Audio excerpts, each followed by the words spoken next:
Eh, Muy recientemente, en términos de tiempos largos, en términos de la historia, ha hecho su aparición en el México contemporáneo. No porque no existiera antes, no porque no estuviera presente, sino porque los mismos procesos sociales, las mismas relaciones sociales, las relaciones de explotación, lo sujetaron a la oscuridad. Me refiero a los pueblos indios. A los pueblos indios de México,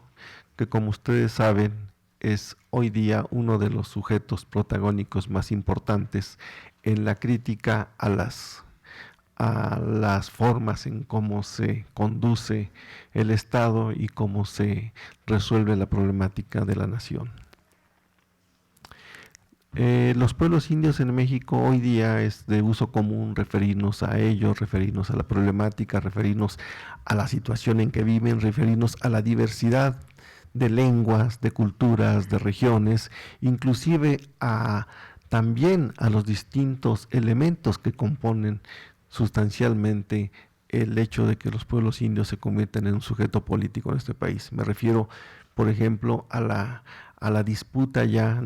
perdón, a la discusión necesaria sobre la transformación del Estado monolítico mexicano en un Estado plural. Y me refiero también al hecho de que hoy día conceptos como autonomía o autodeterminación, que en otros tiempos los investigadores al referirse a los indios se reían de ellos y decían que eso era cosa del derecho internacional, hoy día alaban estos conceptos y los convierten en consignas de transformación. Esto es así porque también las relaciones sociales y sobre todo las relaciones de explotación en este país y en todo el mundo han cambiado. Los indios se han expresado y se expresan hoy día con una fuerza tan importante porque las relaciones de explotación que produce el neoliberalismo han permitido, han producido este tipo de expresiones. Uno de mis planteamientos centrales es que al el Estado neoliberal, al destruir a los grandes sujetos corporativos que sustentaban al Estado de la Revolución Mexicana, estos, sobre todo al campesinado, del campesinado surgieron una multitud de sujetos y de identidades que estaban contenidos, corporativizados en el campesino. Y uno de ellos, el más importante, son los pueblos indios, que en esta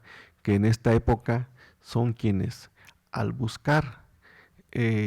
defenderse del embate del neoliberalismo, construyen la antítesis de este proceso de capital, de este momento del capital, poniéndonos a tono de lo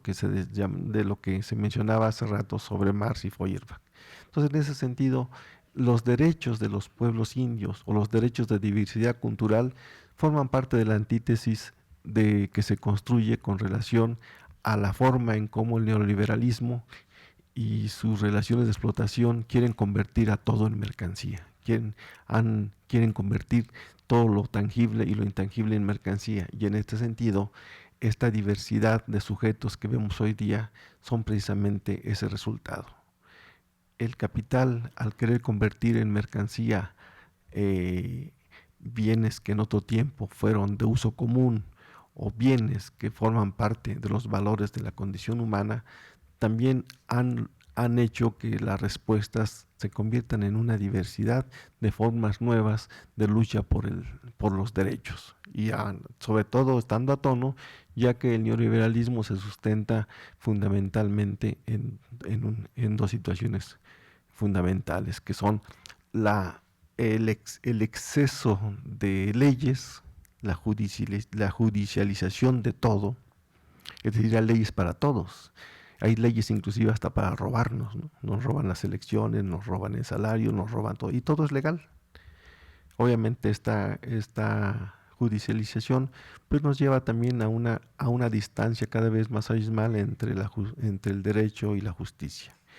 Y la otra cuestión es el hecho de que si las leyes no funcionan, entonces la violencia como el instrumento de realización del capital se convierte en uno de los elementos centrales de la reproducción de este capital. Y por eso es que vemos hoy día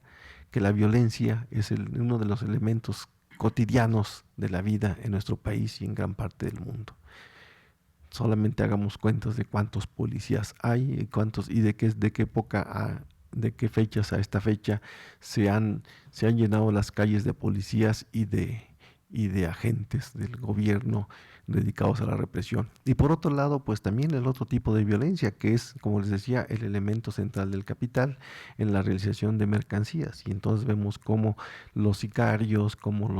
los vendedores de droga, como toda una serie de gentes, de personas que están relacionados con el capital, pues están en las calles realizando su mercancía. Entonces, en ese sentido, la contraparte son las luchas sociales expresadas por esta diversidad de sujetos. Por eso pudimos ver la respuesta de los grupos que buscan luchar por el derecho a su preferencia sexual el sábado, por ejemplo, ¿no?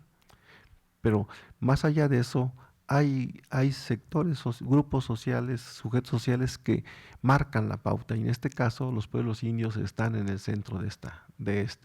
esta pauta. Les decía, y no porque no hayan existido antes, sino porque las condiciones, el momento político los ha destinado a estar en este lugar protagónico. Antes de 94, mucha gente no sabía que existían indios. Mucha gente pensaba que era algo negado, inclusive algo a lo cual mejor ni acercarse. Pero también es cierto que antes del 94 hubo un proceso muy importante sin el cual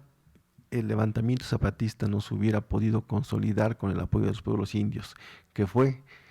la campaña continental 500 años de resistencia india, negra y popular, y que en el caso de México fue la campaña, el Consejo Mexicano 500 años de resistencia india, negra y popular. Y aquí hago aparecer otro sujeto que hoy día está tratando de buscar su reconocimiento, que es el pueblo negro o el pueblo afromexicano. Esta campaña es el parteaguas más importante en el surgimiento de los pueblos indios, en la visibilidad de los pueblos indios en México. Es el momento en el cual se conjugan una serie de factores tanto nacionales como internacionales, en el cual una serie de instituciones y de organismos de la sociedad civil también se conjugan para poder potenciar esta lucha que en un principio desde las intenciones de los gobiernos de los estados era el festejo del encuentro de dos mundos, y que con la respuesta que dieron los pueblos indios de América, sobre todo de Sudamérica, de Ecuador, de Colombia, de Panamá, y después en México, Guatemala también, se convirtió en una respuesta y una propuesta una respuesta de resistencia y una propuesta de lucha muy importante. Ahí fue donde se fueron incubando todas las herramientas políticas que hoy día son parte de los elementos centrales para argumentar la posibilidad de México una nación plural y un Estado también plural. Pero también déjenme decirles que cuando hablamos de los pueblos indios, no nos estamos refiriendo, no me estoy refiriendo a un sujeto perdido en los tiempos históricos lejanos. Me refiero concretamente a un producto de la modernidad. Es decir, que cuando hablamos de los indios no estamos hablando de cosas del pasado, estamos hablando de sujetos muy presentes, sujetos que luchan por derechos actuales. Por eso es que podemos hoy día, por ejemplo, ver a los pueblos indios luchar por sus universidades, luchar por su reconocimiento a nivel nacional e internacional, luchar por el territorio, luchar por toda una serie de derechos muy actuales. Los pueblos indios en México nacen como producto de la modernidad,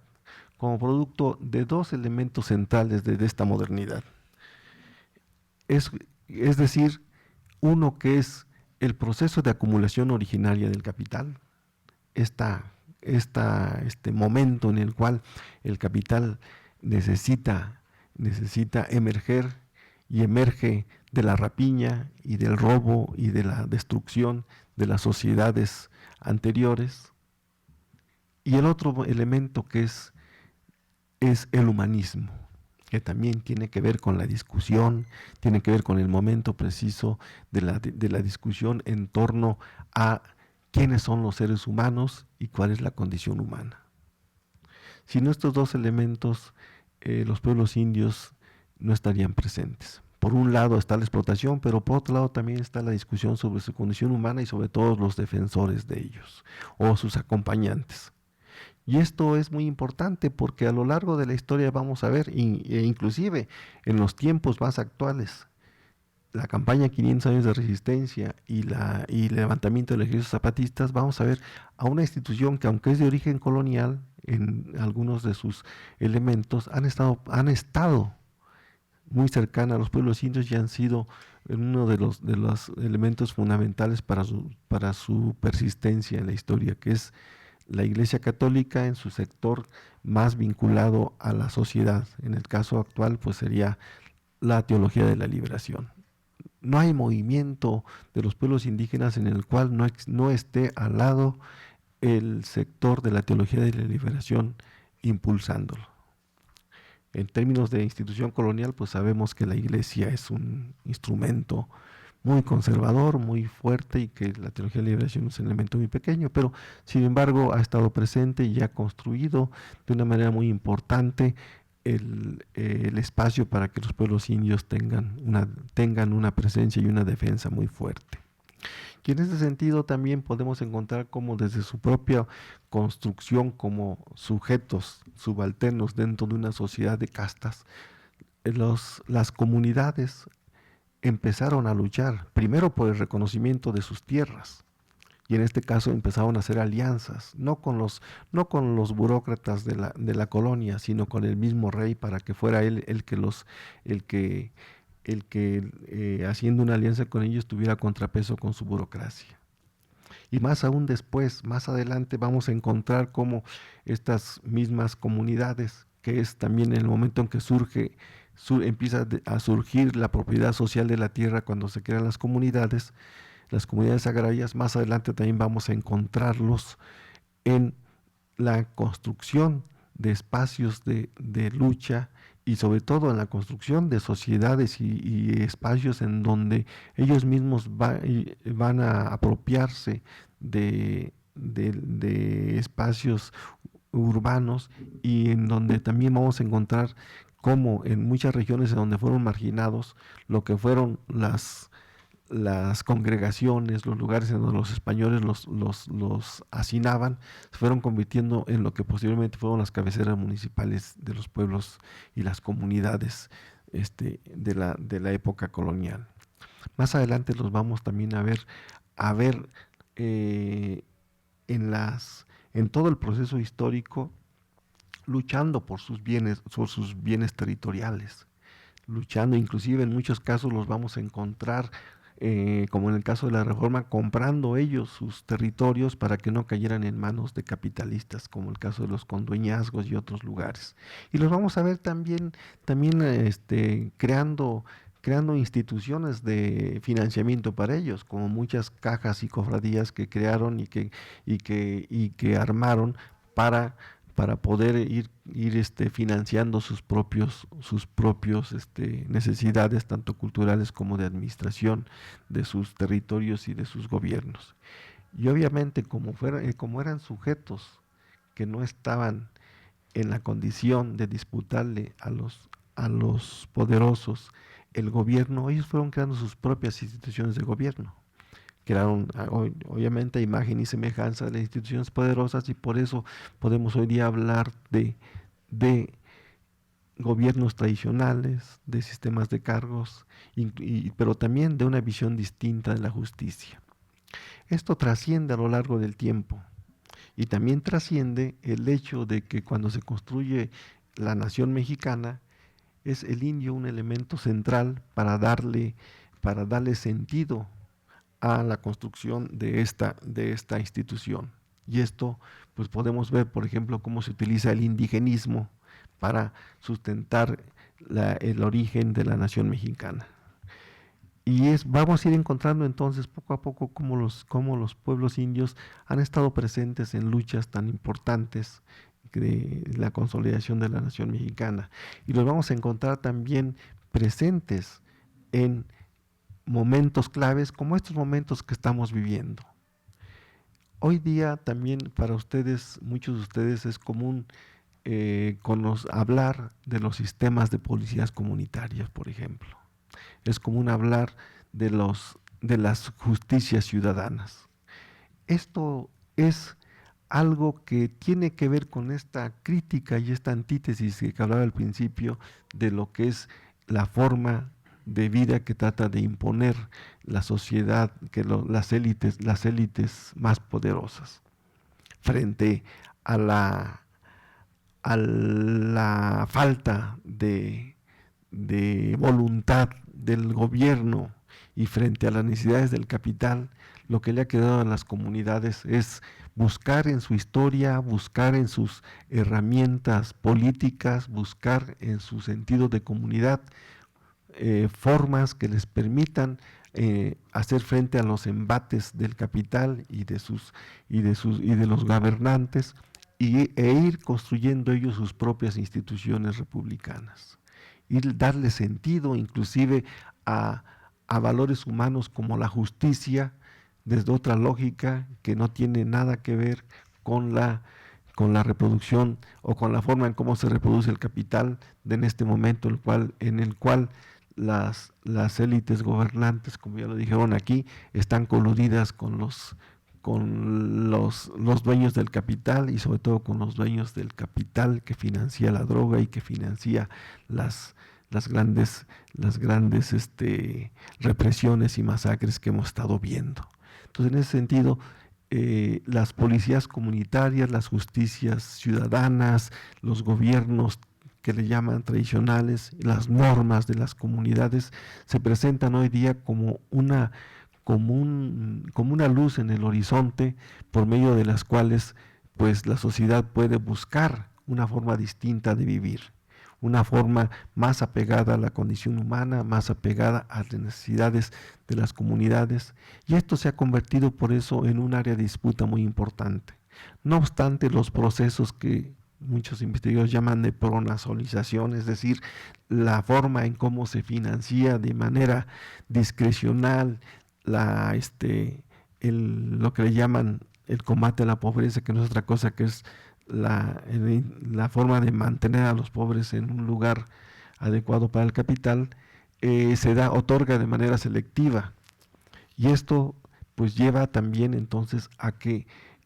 tratar de minar las estructuras y las alianzas que se puedan dar entre comunidades y entre organizaciones e instituciones. Por eso vemos hoy día también muchos lugares en donde hay conflictos internos, porque el capital y sus operadores, sobre todo los gobernantes, están presentes y están tratando de destruir estas instituciones que serían uno de los elementos más importantes para oponerse a ellos, uno de los elementos que le dan vida y sentido a una búsqueda de una forma distinta de vivir y de ser comunidad y de inclusive expresarnos como seres humanos.